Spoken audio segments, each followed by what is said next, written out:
Hey, welcome back, Math Gurus. Today's video will focus on multi-step problems. Let's go ahead and get started. Morris buys T tickets to a festival. Each ticket costs $28. Morris also pays an additional $24 in service fees. His total cost is $108. Complete the equation by selecting the correct operators.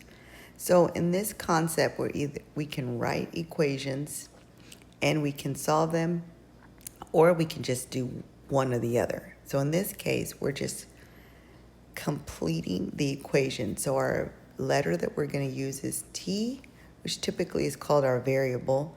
It's our unknown. So we don't know how many tickets he buys, but we know that every ticket he buys, it's going to cost $28. So when you think about real life of whatever you purchase, the more you buy, the more it costs. So you would put times next to T. That's my T. It's just probably the font that makes it look weird. But he also has to pay $24. So that would be an additional, which is plus. He only pays the $24 once, which is why we put plus 24. We don't know how many tickets he bought. We could solve it if we wanted to, but we're not going to because it's not asking us to. We just know that each ticket is $28, and the more we buy, the more we pay. So you use 28 times the amount of tickets plus the $24. All right, let's go to the next problem. Sergio owns a total of 195 books. 15 of the books are on his desk, and the rest are stacked into piles around his room. Each pile has 20 books. Write an equation that can be used to find B, the number of piles of books in Sergio's room. So we're not looking for his total. We're not solving for anything. We know there's 195 books, and included in that is 15. So if you kind of visualize where the 195 is your total with the 15, but we're going to take out the 15. We don't want to add it twice because it includes it. And then it says piles, so that means groups of 20, so we will divide by 20. So we wouldn't add the 15 because it's included in the 195. We're just trying to figure out our groups. All right, let's stick around for the last one. It took Joe 3 days to do a total of 948 push-ups. On the first day, he did 325 push-ups.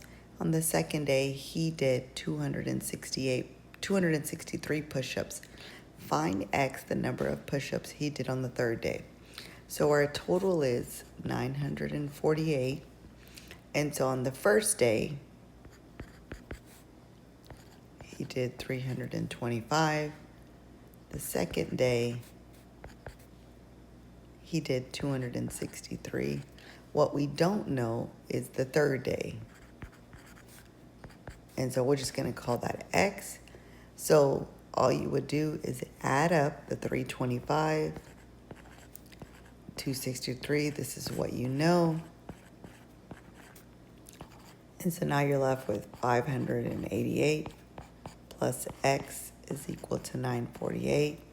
Well, we know that we want to subtract the 588 because that's what we know, and we're going to subtract that from 948, and that will tell us what his third day is. So our unknown is 360. Now, if you want to check it, you could just add 325 plus 263 plus 360, and then it should equal to 948. All right, well, thanks for watching. Hope this video helped. If it did, don't forget to hit like and subscribe.